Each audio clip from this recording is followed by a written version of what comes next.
Praise the Lord. കർത്താവിന് മഹത്വം.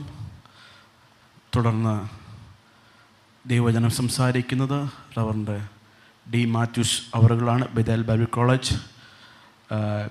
കർത്താവിൻ്റെ ദാസനെ ഞാൻ സ്നേഹത്തോടെ, ആദരവോടെ, ബഹുമാനത്തോടെ സ്വീകരിക്കുന്നു, ക്ഷണിക്കുന്നു. ദൈവം നമ്മെ അനുഗ്രഹിക്കുമാറാകട്ടെ. എല്ലാവരും കരമടിച്ചാട്ടെ. സ്തോത്രം.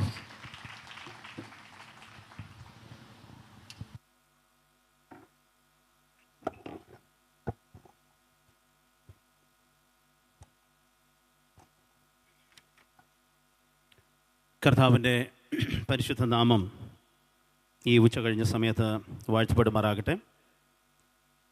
ഈ മീറ്റിങ്ങിന് അധ്യക്ഷം വഹിക്കുന്ന Nedumkandam section presbyter pastor Shine Mathew, assemblies of God Malayalam district കൗൺസിലിൻ്റെ അസിസ്റ്റൻറ്റ് സൂപ്രണ്ടായിരിക്കുന്ന ബഹുമാനപ്പെട്ട ഐസക് മാത്യു സാറ്,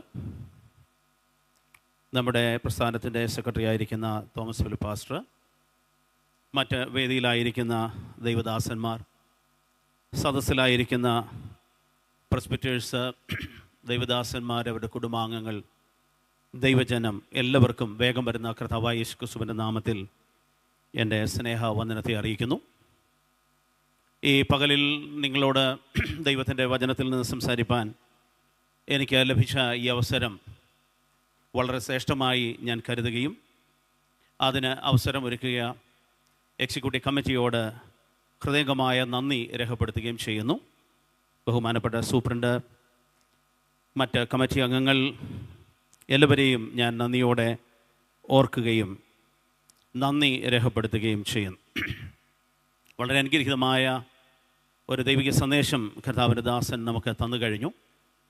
ഉച്ച കഴിഞ്ഞുള്ള ഈ സെഷൻ എന്ന് പറയുന്നത് സ്വാഭാവികമായി ക്ഷീണവും ഉറക്കവും ഒക്കെ വരാനുള്ള സാധ്യതകളുണ്ട് എന്ന് ഞാൻ നന്നായി തിരിച്ചറിയുന്നു. അതോടൊപ്പം തന്നെ വളരെ വൈകി എത്തിയ ഒരു അവസരം എന്ന നിലയിൽ സന്ദേശത്തിന് അതിൻ്റേതായ പരിമിതികളുണ്ട് എന്ന് ഞാൻ സമ്മതിക്കുകയാണ്. എങ്കിലും അപ്പോസ്തലൻ പറയുന്നത് പോലെ എന്നെ ശക്തനാക്കുന്നവൻ മുഖാന്തരം ഞാൻ സകലത്തിലും മതിയാകുന്നു എന്നുള്ള വിശ്വാസത്തോടെ നിങ്ങളുടെ മധ്യത്തിൽ ഈ ദിവസം ദൈവത്തിൻ്റെ വചനം പങ്കുവയ്ക്കുവാൻ ഞാൻ കർത്താവിൽ ശരണപ്പെടുകയാണ്. ഇന്ന് ഒരു പാസ്റ്റേഴ്സ് സെമിനാർ നടക്കുന്നു എന്നതുകൊണ്ട് ആ അർത്ഥത്തിലുള്ള ഒരു ദൈവവചന ധ്യാനത്തിനായിട്ടാണ് ഞാൻ ഒരുങ്ങുന്നത്. അതിന് ആധാരമായി അപ്പോസ്തലനായ പൗലോസ് കൊരിന്ത്യർക്ക് എഴുതിയ 1-ാം ലേഖനം 9-ാം അധ്യായം അതിൻ്റെ 19 മുതൽ 23 വരെയുള്ള വേദഭാഗത്തിലേക്ക് നിങ്ങളുടെ ശ്രദ്ധയെ ഞാൻ ക്ഷണിക്കുകയാണ്. കൊരിന്ത്യർക്ക് എഴുതിയ 1-ാം ലേഖനം 9-ാം അധ്യായം 19 മുതൽ 23 വരെയുള്ള വേദഭാഗങ്ങൾ. ആർക്കെങ്കിലും ഒരാൾക്ക് ഒന്ന് വായിച്ച് സഹായിക്കാമോ?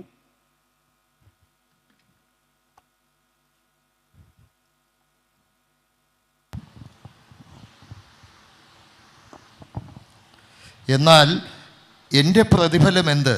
സുവിശേഷം അറിയിക്കുമ്പോൾ സുവിശേഷഘോഷണത്തിലുള്ള അധികാരം മുഴുവനും ഉപയോഗിക്കാതെ ഞാൻ സുവിശേഷഘോഷണം ചെലവ് കൂടാതെ നടത്തുന്നത് തന്നെ. ഇങ്ങനെ ഞാൻ കേവലം സ്വതന്ത്രൻ എങ്കിലും അധികം പേരെ നേടേണ്ടതിന് ഞാൻ എന്നെ തന്നെ എല്ലാവർക്കും ദാസനാക്കി. യഹൂദന്മാരെ നേടേണ്ടതിന് ഞാൻ യഹൂദന്മാർക്ക് യഹൂദനെ പോലെയായി. ന്യായപ്രമാണത്തിൽ കീഴുള്ളവരെ നേടേണ്ടതിന് ഞാൻ ന്യായപ്രമാണത്തിൽ കീഴുള്ളവൻ അല്ല എങ്കിലും ന്യായപ്രമാണത്തിന് കീഴുള്ളവർക്ക് ന്യായപ്രമാണത്തിന് കീഴുള്ളവനെ പോലെ ആയി. ദൈവത്തിന് ന്യായപ്രമാണമില്ലാത്തവനാകാതെ ക്രിസ്തുവിന് ന്യായപ്രമാണം ഉള്ളവനായിരിക്കെ ന്യായപ്രമാണമില്ലാത്തവരെ നേടേണ്ടതിന് ഞാൻ ന്യായപ്രമാണമില്ലാത്തവർക്ക് ന്യായപ്രമാണമില്ലാത്തവനെ പോലെ ആയി. ബലഹീനനെ നേടേണ്ടതിന് ഞാൻ ബലഹീനർക്ക് ബലഹീനനായി. ഏതു വിധത്തിലും ചിലരെ രക്ഷിക്കേണ്ടതിന് ഞാൻ എല്ലാവർക്കും എല്ലാമായി തീർന്നു. സുവിശേഷത്തിൽ ഒരു പങ്കാളിയാകേണ്ടതിന് ഞാൻ സകലവും സുവിശേഷ നിമിത്തം ചെയ്യുന്നു. മതി. കർത്താവ് ഈ വചനങ്ങളാൽ നമ്മെ എല്ലാവരെയും അനുഗ്രഹിക്കട്ടെ. ക്രിസ്തീയ ശുശ്രൂഷ മാറി വരുന്ന ലോകത്തിൽ എന്ന ഒരു വിഷയത്തെക്കുറിച്ചാണ് ഞാൻ ഇന്ന് പകല് സംസാരിപ്പാനായിട്ട് താല്പര്യപ്പെടുന്നത്. ഒരു പ്രത്യേക കാലഘട്ടത്തിലാണ് നാം ജീവിക്കുന്നത്. പഴയ തലമുറയ്ക്ക് ചിന്തിക്കാൻ പോലും കഴിയാത്ത വലിയ മാറ്റങ്ങൾ, വേഗത്തിലുള്ള മാറ്റങ്ങൾ ലോകത്തിൽ നടന്നുകൊണ്ടിരിക്കുകയാണ്. സാങ്കേതിക വിദ്യയുടെ വളർച്ച, സംസ്കാരത്തിൻ്റെ മാറ്റം, ധാർമ്മിക മൂല്യങ്ങളുടെ മാറ്റം എന്നിങ്ങനെ എല്ലാറ്റിലും വലിയ മാറ്റങ്ങളാണ് നാം കണ്ടുകൊണ്ടിരിക്കുന്നത്. സാങ്കേതിക വിദ്യ നമ്മുടെ ആശയവിനിമയത്തിലും എല്ലാ ജീവിത രീതികളിലും ഇടപാടുകളിലും മാറ്റങ്ങൾ കൊണ്ടുവന്നുകൊണ്ടിരിക്കുന്നു. സംസ്കാരങ്ങൾ ശരിയും തെറ്റും പുനർവിചിന്തനം ചെയ്തുകൊണ്ടിരിക്കുന്നു. ഒരിക്കലും മാറരുത്, മാറ്റരുത് എന്ന് കരുതിയിരുന്ന ധാർമ്മിക അതിരുകൾ പോലും ചോദ്യം ചെയ്യപ്പെടുന്ന ഒരു കാലഘട്ടമാണ് ഇന്ന് നാം അഭിമുഖീകരിച്ചുകൊണ്ടിരിക്കുന്നത്. കൂടാതെ സാമൂഹിക, സാമ്പത്തിക, രാഷ്ട്രീയ, മതപരമായ എല്ലാ രംഗങ്ങളിലും വലിയ കുതിച്ചുചാട്ടമാണ് നാം കണ്ടുകൊണ്ടിരിക്കുന്നത്. പുതിയ തലമുറകൾ എല്ലാറ്റിനെയും വളരെ വ്യത്യസ്തമായി കാണുകയും പ്രവർത്തിക്കുകയും ചെയ്യുന്നു എന്നതാണ് ഈ കാലഘട്ടത്തിൻ്റെ പ്രത്യേകത. നമ്മുടെ മുൻപിലുള്ള വെല്ലുവിളി ലോകം മാറുമോ എന്നതല്ല, അത് മാറിക്കൊണ്ടിരിക്കും, മാറണം. എന്നാൽ അതിൻ്റെ മധ്യത്തിൽ സഭയ്ക്ക് വിശ്വസ്തമായി നിലനിന്നുകൊണ്ട് സമൂഹത്തിൽ ഫലപ്രദമായ സുവിശേഷ പ്രവർത്തനങ്ങൾ ചെയ്യുവാൻ കഴിയുമോ എന്നതാണ് വളരെ പ്രസക്തമായ ചിന്ത. ഈ സാഹചര്യത്തിൽ സഭ നേരിടുന്ന ഏറ്റവും വലിയ ഒരു ചോദ്യം എന്ന് പറയുന്നത്, മാറിക്കൊണ്ടിരിക്കുന്ന ലോകത്ത് മാറ്റമില്ലാത്ത സുവിശേഷത്തോട് വിശ്വസ്തത പുലർത്തി എങ്ങനെ ഫലപ്രദമായ ദൗത്യനിർവഹണം നടത്താൻ കഴിയും എന്നതാണ്. ഈ മാറ്റങ്ങൾക്കിടയിൽ മാറിക്കൊണ്ടിരിക്കുന്ന ലോകത്തിൽ മാറ്റമില്ലാത്ത സുവിശേഷത്തിൻ്റെ വക്താക്കളായി സഭ നിലകൊള്ളുവാൻ വേണ്ടിയാണ് സഭയെ ദൈവം വിളിച്ചിരിക്കുന്നത്. ഞാൻ മുൻപ് ചോദിച്ച ആ ചോദ്യം ഒരു പുതിയ ചോദ്യമാണ് എന്ന് ഞാൻ കരുതുന്നില്ല. 1-ാം നൂറ്റാണ്ടിലെ സഭയും സമാനമായ വെല്ലുവിളികളിലൂടെ കടന്നുപോയിട്ടുണ്ട് എന്നാണ് ഞാൻ മനസ്സിലാക്കുന്നത്. രാഷ്ട്രീയ അസ്ഥിരത്വം, ബഹുസ്വരത, ധാർമ്മിക തകർച്ച ഇവയെല്ലാം നിറഞ്ഞതായിരുന്നു അക്കാലത്തെ ലോകം എന്ന് നമുക്ക് മനസ്സിലാക്കുവാൻ കഴിയും. ഈ ലേഖനത്തിൻ്റെ അനുവാചകരായ കൊരിന്തിലെ ദൈവസഭ ഉൾപ്പെട്ട കൊരിന്ത്യ പട്ടണവും ഗ്രീക്ക് സംസ്കാരത്തിൻ്റെ ഒരു കേന്ദ്രവും റോമൻ ആധിപത്യത്തിലുള്ള ഒരു നഗരവും അതുപോലെ തന്നെ അവിടെയുള്ള ദൈവസഭ വൈവിധ്യങ്ങളുടെ മധ്യത്തിലൂടെ കടന്നുപോയ ഒരു സഭയുമാണ് എന്ന് ലേഖനത്തിലൂടെ നമുക്ക് മനസ്സിലാക്കുവാനായിട്ട് കഴിയും. സാമൂഹ്യമായി സമ്പന്നരും ദരിദ്രരും അതോടൊപ്പം തന്നെ അടിമകളും യജമാനന്മാരും അങ്ങനെ സമൂഹത്തിലെ നാനാതുറകളിലുള്ള ആളുകൾ ഈ സഭയ്ക്കകത്ത് ഉണ്ടായിരുന്നു എന്ന് നമുക്കറിയാം.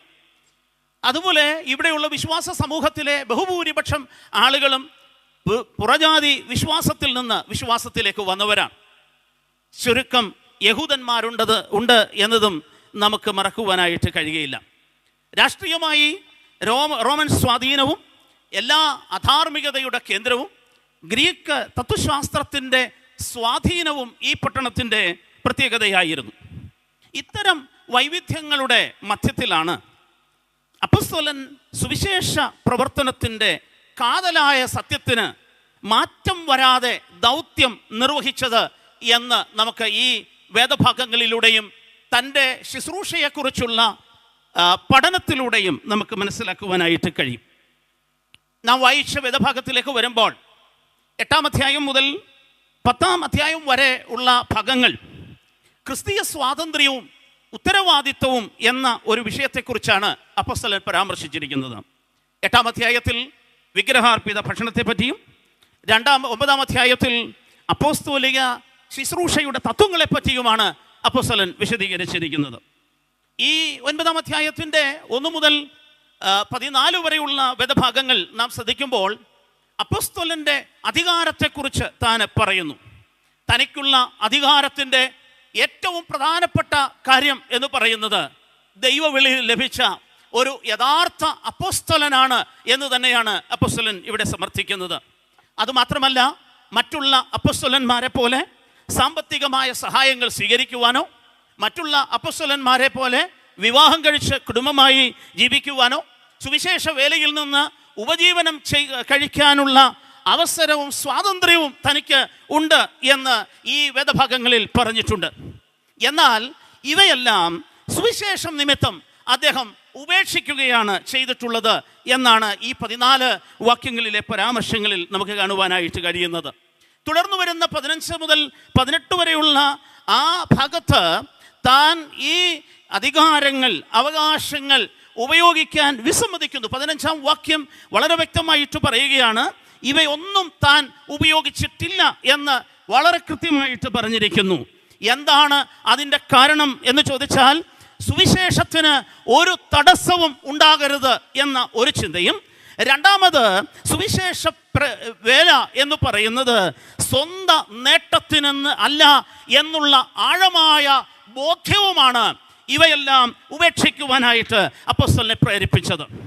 തുടർന്നുള്ള വേദഭാഗമാണ് ഇന്ന് നാം ധ്യാനത്തിനായി തിരഞ്ഞെടുത്ത വേദഭാഗം. 19 മുതൽ 23 വരെയുള്ള വാക്യങ്ങളിൽ അപ്പോസ്തലൻ തൻ്റെ സുവിശേഷീകരണ രീതികളെക്കുറിച്ച് അവിടെ വിശദീകരിച്ചിരിക്കുകയാണ്. അതിലൂടെ തൻ്റെ ശുശ്രൂഷയുടെ അടിസ്ഥാനം എന്താണ് എന്ന് അപ്പോസ്തലൻ പറഞ്ഞിരിക്കുന്നു. അപ്പോസ്തലൻ്റെ ശുശ്രൂഷയുടെ വിജയത്തിന് 4 പ്രധാന കാരണങ്ങൾ ഉണ്ടായിരുന്നു എന്നതാണ് ഈ വേദഭാഗത്തിൽ നമുക്ക് വ്യക്തമായി കാണുവാൻ കഴിയുന്നത്. ഒന്നാമത്തെ കാര്യം എന്ന് പറയുന്നത്, ഒരു ദാസന്റെ ഹൃദയം അപ്പോസ്തലന് ഉണ്ടായിരുന്നു. ശുശ്രൂഷയുടെ വിജയം എന്ന് പറയുന്നത് ദൈവദാസന്മാരെ, ഒരു ദാസന്റെ ഹൃദയം ശുശ്രൂഷകന് ഉണ്ടാകുക എന്നത് മാത്രമാണ്.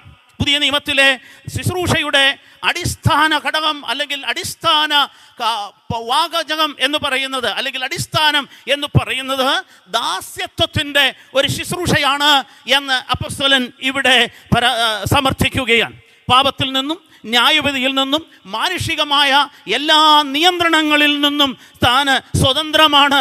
എങ്കിലും മറ്റുള്ളവരെ സേവിക്കാൻ അപ്പോസ്തലൻ തയ്യാറാണ് എന്ന് ഈ വാക്യങ്ങളിൽ നമുക്ക് കാണുവാനായിട്ട് കഴിയുന്നു. അവകാശങ്ങളും പദവികളും പാരമ്പര്യങ്ങളും ഉള്ള അപ്പോസ്തലൻ മറ്റുള്ളവരെ ശുശ്രൂഷിക്കുവാൻ വേണ്ടി ദാസ്യത്വത്തിൻ്റെ മനോഭാവം സ്വീകരിച്ച് അവയെ എല്ലാം ഉപേക്ഷിച്ചതായിട്ട് തൻ്റെ ലേഖനങ്ങളിലെല്ലാം നമുക്ക് മനസ്സിലാക്കുവാനായിട്ട് കഴിയുന്നു. ശുശ്രൂഷ എന്ന് പറയുന്നത് സ്ഥാനമാനങ്ങൾക്കോ അധികാരങ്ങൾക്കോ വേണ്ടിയുള്ളതല്ല, മറിച്ച് മറ്റുള്ളവർക്ക് വേണ്ടി സ്വന്തം അവകാശങ്ങൾ വേണ്ട എന്ന് വയ്ക്കുവാനുള്ളതാണ് ശുശ്രൂഷ എന്ന് ദൈവജനമേ ഇന്ന് പകൽ നാം മനസ്സിലാക്കിയെങ്കിൽ കൊള്ളായിരുന്നു. യേശുക്രിസ്തു തൻ്റെ ശിഷ്യന്മാരെ പാദങ്ങൾ കഴുകിയപ്പോൾ ഈ മാതൃക അവർക്ക് കാണിച്ചു കൊടുത്തതായി നമുക്ക് മനസ്സിലാക്കുവാനായിട്ട് കഴിയും. മാറുന്ന ലോകത്ത് ആളുകൾക്ക് നമ്മുടെ സ്ഥാനപ്പേരുകളിലുള്ള ആകർഷണീയതയല്ല പ്രിയരെ ഉണ്ടാകേണ്ടത്, മറിച്ച് സ്നേഹത്താലുള്ള ഒരു സ്പർശനം നമുക്ക് കൊടുക്കുവാൻ കഴിയുന്നെങ്കിൽ അതാണ് ശുശ്രൂഷയുടെ വിജയമെന്ന് ഇന്ന് പകൽക്കാലം നാം മനസ്സിലാക്കേണ്ടത് ആവശ്യമാണ്. ചിലപ്പോൾ അവർ നമ്മളുടെ ദൈവശാസ്ത്രത്തിലെ വിശ്വാസ സ്നാനത്തെക്കുറിച്ചോ പരിശുദ്ധാത്മ അഭിഷേകത്തെക്കുറിച്ചോ അന്യഭാഷയെക്കുറിച്ചോ ഒക്കെയുള്ള കാര്യത്തിൽ ചോദ്യം ചെയ്തു എന്ന് വന്നേക്കാം.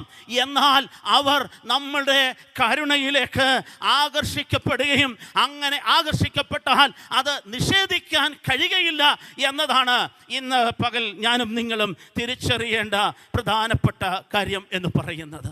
ശുശ്രൂഷ എന്നതിന് ഗ്രീക്ക് ഭാഷയിൽ ഉപയോഗിച്ചിരിക്കുന്ന മൂലപദങ്ങളുടെ അർത്ഥം നാം ശ്രദ്ധിച്ചാൽ, ഡിയാക്കുനിയ, ഡിയാക്കൊണോസ് എന്നൊക്കെയുള്ള പദങ്ങളുടെ അർത്ഥം നാം ശ്രദ്ധിച്ചാലും അവിടെയും നാം കാണുന്നത് മേശമേലുള്ള ശുശ്രൂഷ, ഉദവി നൽകുക, മറ്റുള്ളവർക്ക് തന്നെത്താൻ ലഭ്യമാക്കുന്ന ഒരു ദാസ്യത്വത്തിൻ്റെ ശുശ്രൂഷയാണ് എന്ന് നമുക്ക് മനസ്സിലാക്കുവാനായിട്ട് കഴിയും.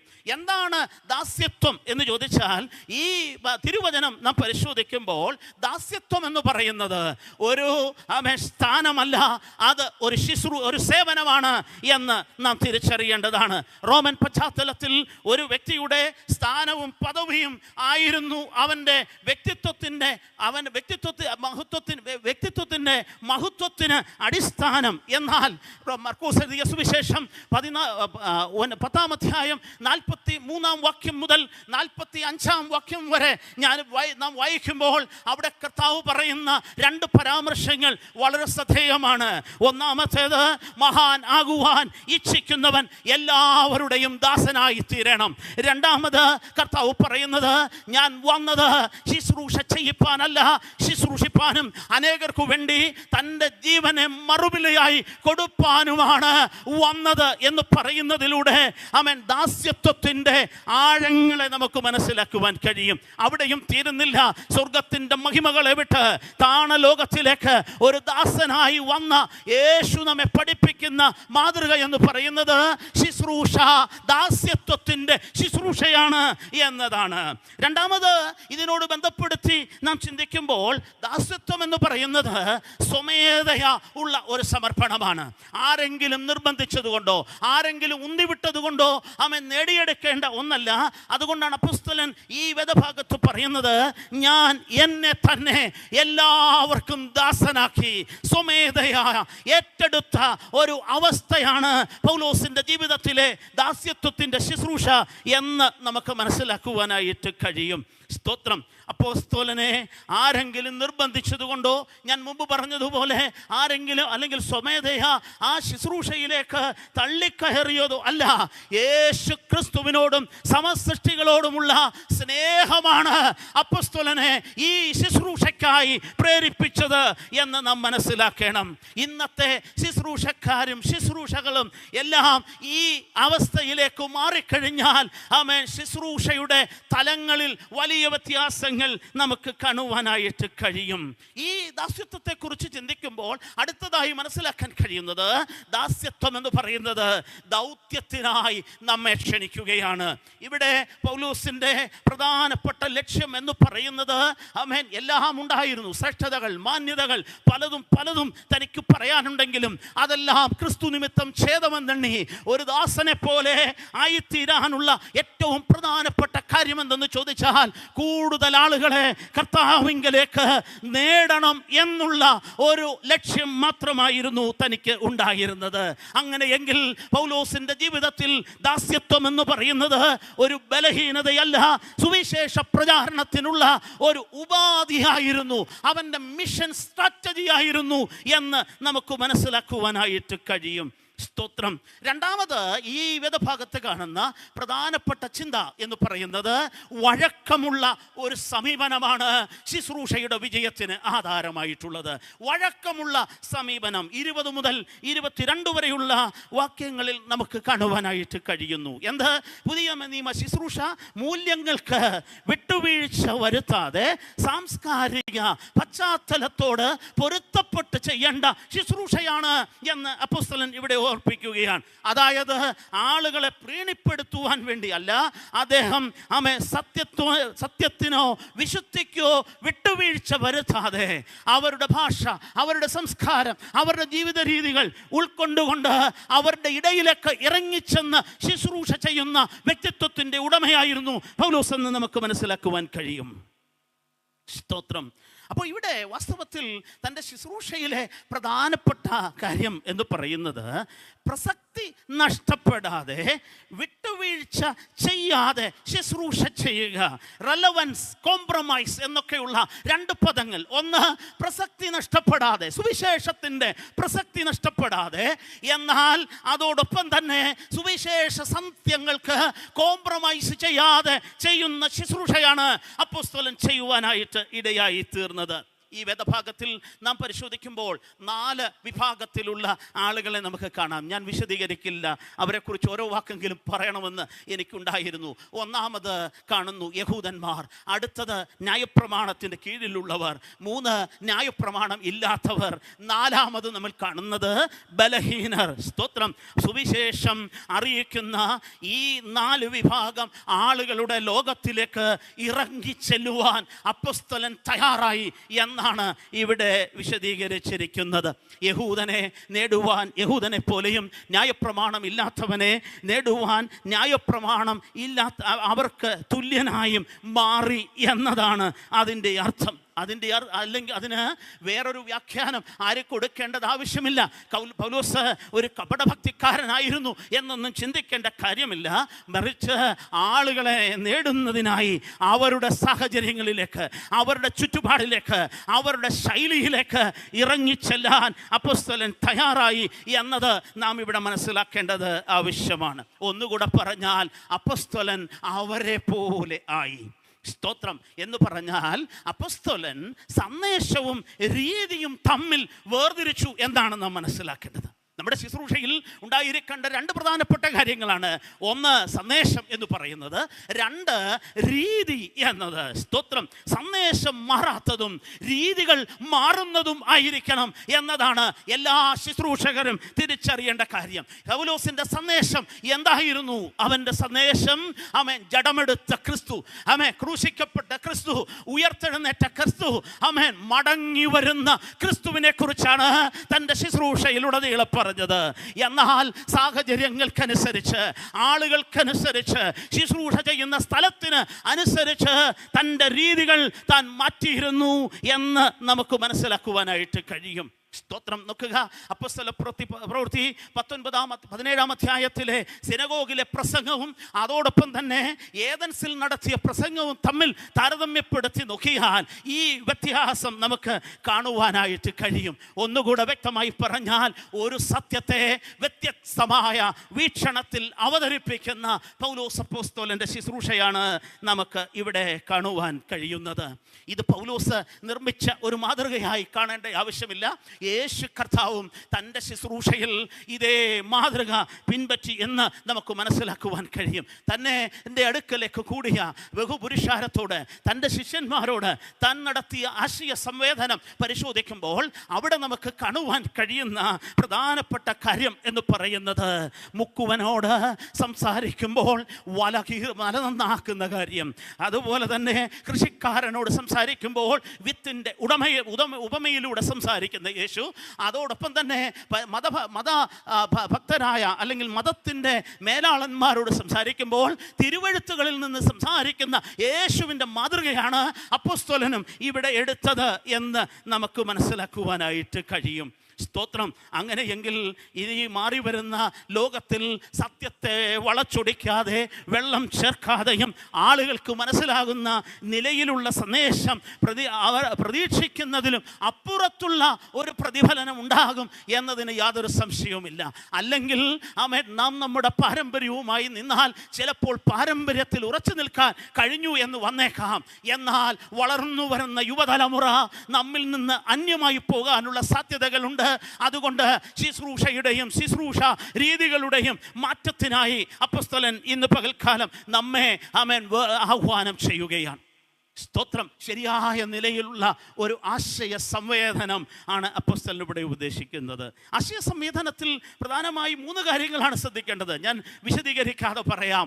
1, ആരാണ് എൻ്റെ കേൾവിക്കാരൻ? 2, എന്താണ് അവൻ്റെ ആവശ്യം? 3-ാമത്തേത്, എനിക്ക് അവൻ്റെ ആവശ്യങ്ങളെ എങ്ങനെ നിറവേറ്റാൻ കഴിയും എന്നതാണ് ഇവിടെ മനസ്സിലാക്കുവാൻ അല്ലെങ്കിൽ മനസ്സിലാക്കേണ്ട പ്രധാനപ്പെട്ട കാര്യം എന്ന് പറയുന്നത്.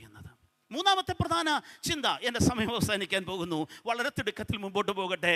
3-ാമത്തെ പ്രധാനപ്പെട്ട ചിന്ത എന്ന് പറയുന്നത് അനുകമ്പയോട് കൂടിയ ആത്മഭാരമാണ് ശുശ്രൂഷയുടെ വിജയത്തിൻ്റെ പ്രധാനപ്പെട്ട 3-ാം സംഗതി. 22-ാം വാക്യം എന്ത്? നഷ്ടപ്പെട്ട മനുഷ്യനോടുള്ള അനുകമ്പയാണ് പുതിയ നിയമ ശുശ്രൂഷയുടെ പ്രചോദനം എന്ന് പറയുന്നത്. ഏതു വിധേനയും ചിലരെ രക്ഷിക്കുക, എങ്ങനെയെങ്കിലും ചിലരെ രക്ഷിക്കേണ്ടതിന് ഞാൻ എല്ലാവർക്കും എല്ലാമായി തീർന്നു എന്ന് അപ്പോസ്തലൻ ഇവിടെ പറയുമ്പോൾ, നശിച്ചു പോകുന്ന ആത്മാക്കളോടുള്ള അദ്ദേഹത്തിൻ്റെ ആത്മഭാരമാണ് ഇവിടെ കാണുവാനായിട്ട് സാധിക്കുന്നത്. സ്തോത്രം. അതിനുവേണ്ടി അപ്പോസ്തലൻ്റെ മിഷണറി സ്ട്രാറ്റജികൾ നമുക്കറിയാം. ലേഖനങ്ങളിലൂടെ, സുവിശേഷ പ്രസംഗങ്ങളിലൂടെ, ഭവന സന്ദർശനങ്ങളിലൂടെ, വ്യക്തിപരമായ സംഭാഷണങ്ങൾ, അത്ഭുതങ്ങൾ, ഇങ്ങനെ പലപദമായ രീതികളിലൂടെ, അതാണ് ഏത് വിധേനയും ആളുകളെ രക്ഷിക്കുക എന്ന ലക്ഷ്യം മാത്രമായിരുന്നു അപ്പോസ്തലന് മുന്നിൽ ഉണ്ടായിരുന്നത്. സ്തോത്രം. അല്ലെങ്കിൽ ശുശ്രൂഷ കരുണയില്ലാത്ത വെറും ചടങ്ങായി മാറും എന്ന് അപ്പോസ്തലൻ മനസ്സിലാക്കിയിരുന്നു. അതുകൊണ്ട് ഹൃദയത്തിൽ ജ്വലിച്ച ദൈവസ്നേഹത്തിൻ്റെ ആഴത്തിൽ നിന്നുള്ള ഒരു ശുശ്രൂഷയാണ് ദൈവദാസന്മാരെ ഞാനും നിങ്ങളും ചെയ്യേണ്ട പ്രധാനപ്പെട്ട കാര്യം. സ്തോത്രം. അനുകമ്പയുടെ അടിസ്ഥാനം എന്താണ് എന്ന് അപ്പോസ്തലനോട് ചോദിച്ചാൽ പറയാൻ പല കാരണങ്ങളുണ്ട്.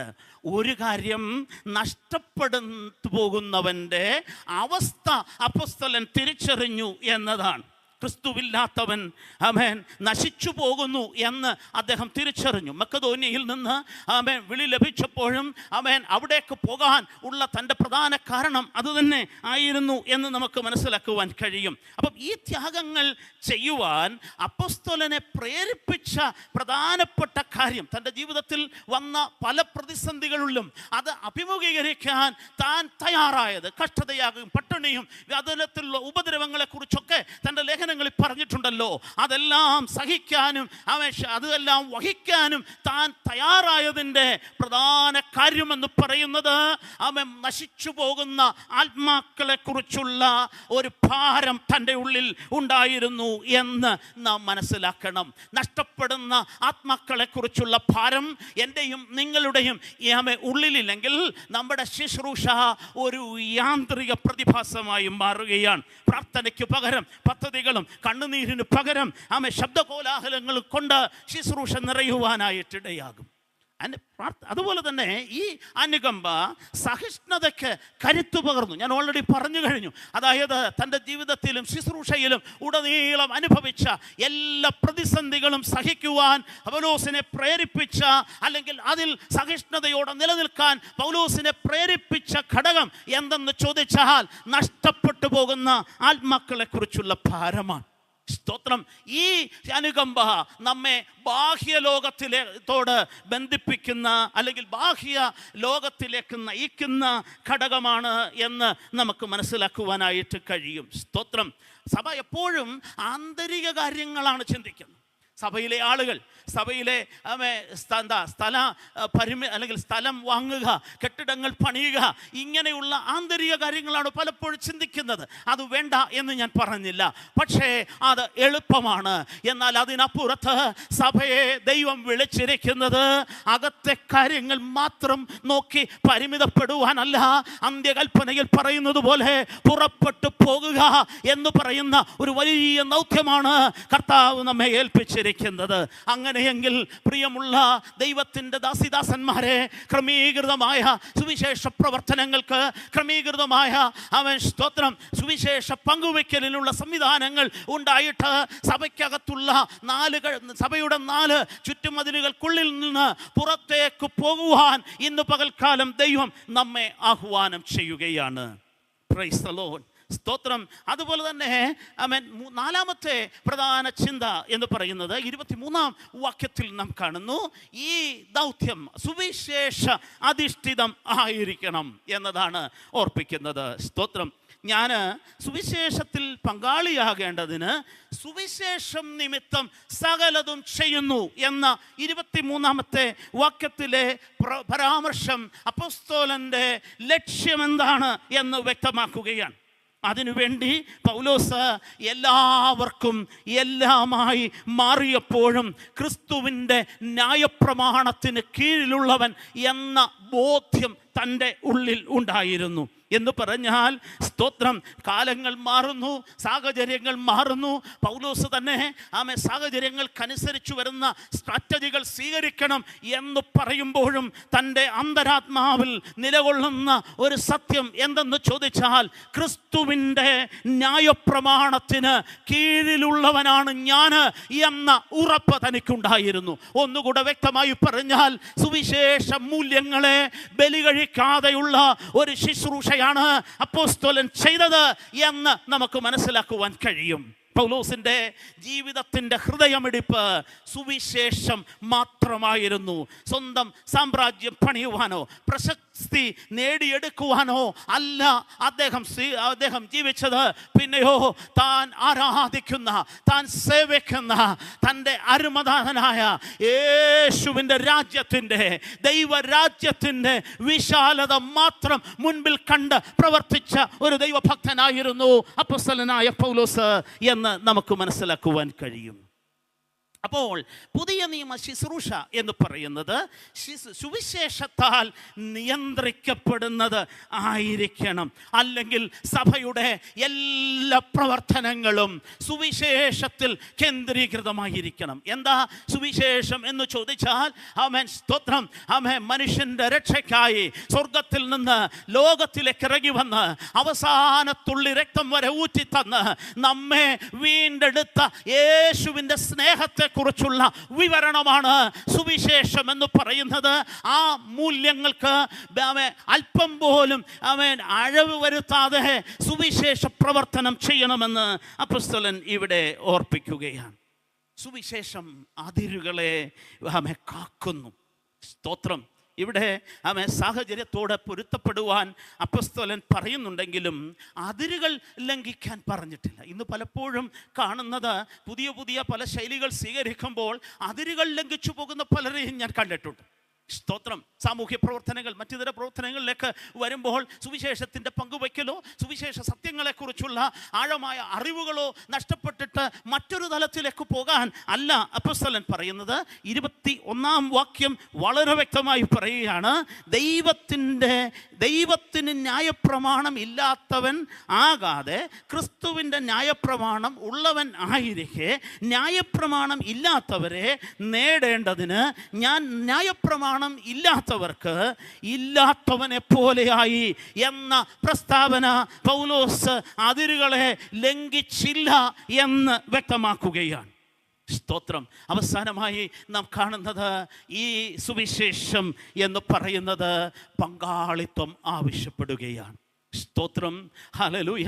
പണ്ടൊരിക്കൽ ആരെങ്കിലും ചെയ്തിട്ട് മടക്കി വെച്ച ഒരു കാര്യമല്ല സുവിശേഷ പ്രവർത്തനം എന്ന് പറയുന്നത്. ഇന്നും പങ്കാളികളെ ആവശ്യമുണ്ട്. കഴിഞ്ഞ ഒരവസരം എനിക്ക് ലഭിച്ചപ്പോഴും അതിനെക്കുറിച്ച് ഞാൻ സവിസ്തരമായി സംസാരിക്കുകയുണ്ടായി. ഇന്ന് ആ ഭാഗത്തേക്ക് കടക്കുവാൻ ഞാൻ താല്പര്യപ്പെടുന്നില്ല. എങ്കിലും ഇന്ന് പകൽ നമ്മുടെ പങ്കാളിത്തം കർത്താവ് ആഗ്രഹിക്കുകയാണ്. സ്തോത്രം. ചിലപ്പോൾ സഭയ്ക്കുള്ള ഒരു മിഥ്യാധാരണ എന്ന് പറയുന്നത് നിയോഗിക്കപ്പെട്ട കുറേ ആളുകളുടെ ജോലിയാണ്. സുവിശേഷ പ്രവർത്തനം എന്ന് പറയുന്നത് പാസ്റ്ററുടെയോ നിയോഗിക്കപ്പെട്ടവരുടെയോ അല്ലെങ്കിൽ സമയം അധികമുള്ളവരുടെയോ ഒരു ഉത്തരവാദിത്തമാണ് എന്ന് കരുതി സഭ അതിൽ നിന്നും മാറി നിൽക്കുന്ന ഒരു കാലഘട്ടമാണുള്ളത്. ചിലപ്പോഴെങ്കിലും ചിലർ ചോദിച്ചേക്കാം, അതിനല്ലേ ശമ്പളം കൊടുത്ത്, ദശാംശം കൊടുത്ത്, സ്വത്രകാഴ്ച കൊടുത്ത്, മറ്റു പലതും കൊടുത്ത് ശുശ്രൂഷകന്മാരെ നിലനിർത്തിയിരിക്കുന്നത് എന്ന ഒരു ചോദ്യമുണ്ടായിരിക്കാം. ഇന്ന് പകൽ ദൈവസഭയോടായി ഞാൻ വിളിച്ചു പറയുന്നു, ഇത് സഭയുടെ ഒരു വിഭാഗത്തിൻ്റെ ഉത്തരവാദിത്തമല്ല. സഭയുടെ മുഴുവൻ അംഗങ്ങളുടെയും, ചെറിയവരോ വലിയവരോ പ്രായഭേദമന്യേ യേശുവിനെ രക്ഷകനായി അംഗീകരിച്ച എല്ലാവരുടെയും ഉത്തരവാദിത്തമാണ് എന്ന ഒരു തിരിച്ചറിവ് ഇന്ന് പകൽക്കാലം നമുക്കുണ്ടാകേണ്ടത് ആവശ്യമാണ്. അങ്ങനെയെങ്കിൽ മാറി വരുന്ന ലോകത്ത് ഫലകരമായ ഒരു ശുശ്രൂഷ നമുക്ക് നിർവഹിക്കുവാനായിട്ട് കഴിയും. ഇന്ന് പകൽക്കാലം ഞാൻ ചോദിക്കട്ടെ, നമ്മളിൽ എത്ര പേർക്ക് നമ്മൾ ആയിരിക്കുന്ന ആ സ്ഥാനമാനങ്ങൾ വിട്ടിട്ട് താഴോട്ടിറങ്ങി ഒരു ദാസൻ്റെ മനോഭാവം സ്വീകരിക്കുവാൻ, ഒരു ദാസനെ പോലെ ആയിത്തീരുവാൻ, കയ്യിൽ ഒരു കയ്യിൽ ഒരു പാത്രത്തിൽ വെള്ളവും മറുകയിൽ ഒരു തുവാലയും എടുത്തിട്ട് അവൻ മറ്റുള്ളവൻ്റെ കാലുകൾ കഴുകാൻ പഠിപ്പിച്ച യേശുവിൻ്റെ മാതൃക പിൻപറ്റി ആ മാതൃകയനുസരിച്ച് മുന്നോട്ട് പോകുവാൻ എത്ര പേർക്ക് ഇന്ന് പകൽ താല്പര്യമുണ്ട്? രണ്ടാമത് സാഹചര്യങ്ങൾ ചിലപ്പോൾ വ്യത്യസ്തമായിരിക്കാം, പലതരത്തിലുള്ള ആളുകളെ ആയിരിക്കാം ഞാനും നിങ്ങളും അഭിമുഖീകരിക്കേണ്ടത് വരുന്നത്. എന്നാൽ സുവിശേഷത്തിൻ്റെ കാതലായ സത്യങ്ങൾക്ക് വിഘ്നം വരാതെ, കോട്ടം സംഭവിക്കാതെ, മറ്റുള്ളവനെ മനസ്സിലാക്കി അവൻ്റെ ഭാഷയിലേക്ക്, അവൻ്റെ ജീവിതത്തിലേക്ക് അവൻ കടന്നു പോകുന്ന പ്രതിസന്ധികളിലേക്ക് ഇറങ്ങിച്ചെന്ന് അവനെ തൊട്ട് ആശ്വസിപ്പിക്കാൻ കഴിയുന്ന വ്യക്തികളെയാണ് ഇന്ന് പകൽക്കാലം കർത്താവ് ഇവിടെ ആവശ്യപ്പെടുന്നത്. മൂന്നാമത് നമ്മൾ ചിന്തിച്ച പ്രധാനപ്പെട്ട ചിന്ത എന്ന് പറയുന്നത്, ഇതിനെല്ലാം നമ്മെ പ്രേരിപ്പിക്കേണ്ട പ്രധാനപ്പെട്ട ഘടകമെന്ന് പറയുന്നത് ആത്മഭാരമാണ്. അനുകമ്പയോടുകൂടിയ ഒരാത്മഭാരം നമുക്കുണ്ടാകട്ടെ. നമ്മുടെ രാജ്യത്തിൻ്റെ സ്ഥിതികൾ മാറി വരുന്നു. അടുത്ത വർഷം ഈ സമയം എങ്ങനെയാകും എന്ന് നമുക്കറിയില്ല. എന്നാൽ വാതിലുകൾ അടയുന്നതിന് മുമ്പേ ദൈവത്തിൻ്റെ ജനമേ, ഇന്ന് പകൽ അനുകമ്പയോടെ നഷ്ടപ്പെട്ടു പോകുന്നവൻ്റെ പാപിയുടെ കരച്ചിൽ കേൾക്കുവാൻ നമ്മുടെ ഹൃദയത്തിൻ്റെ കാതുകൾ തുറക്കട്ടെ എന്ന് ഞാൻ ആത്മാർത്ഥമായി പ്രാർത്ഥിക്കുന്നു. അവസാനമായി ഇന്ന് പകൽ എനിക്ക് പറയുവാനുള്ളത് വേറെ ഒന്നുമല്ല. നമുക്ക് പ്രസംഗിക്കാനുള്ളത്, നമുക്ക് വിളിച്ചു പറയാനുള്ളത് യേശു ക്രിസ്തുവിൻ്റെ നിർമ്മല സുവിശേഷം, കലർപ്പില്ലാത്ത സുവിശേഷം. ആമേൻ. പാപികളുടെ രക്ഷകൻ, ലോകത്തിൻ്റെ ഏക രക്ഷകൻ എന്ന് വിളിച്ചു പറയാനുള്ള ആത്മധൈര്യം ഈ ദിവസങ്ങളിലെ കൂട്ടായ്മകളിലൂടെ കർത്താവ് നമുക്ക് നൽകട്ടെ എന്ന് ഞാൻ പ്രാർത്ഥിക്കുകയാണ്. അതിനായി നമുക്ക് ദൈവകരങ്ങളിൽ നമ്മെ തന്നെ സമർപ്പിക്കാം. ഞാൻ എന്നെ തന്നെ ഒരു പുനരർപ്പണം ചെയ്തുകൊണ്ട് ഈ വാക്കുകൾ ഇവിടെ പരിമിതപ്പെടുത്തുന്നു. ഒരു പ്രാവശ്യം കൂടെ അവസരം തന്ന എല്ലാവർക്കും നന്ദി രേഖപ്പെടുത്തുന്നു. ഈ വചനങ്ങളാൽ കർത്താവ് നമ്മെ എല്ലാവരെയും അനുഗ്രഹിക്കും.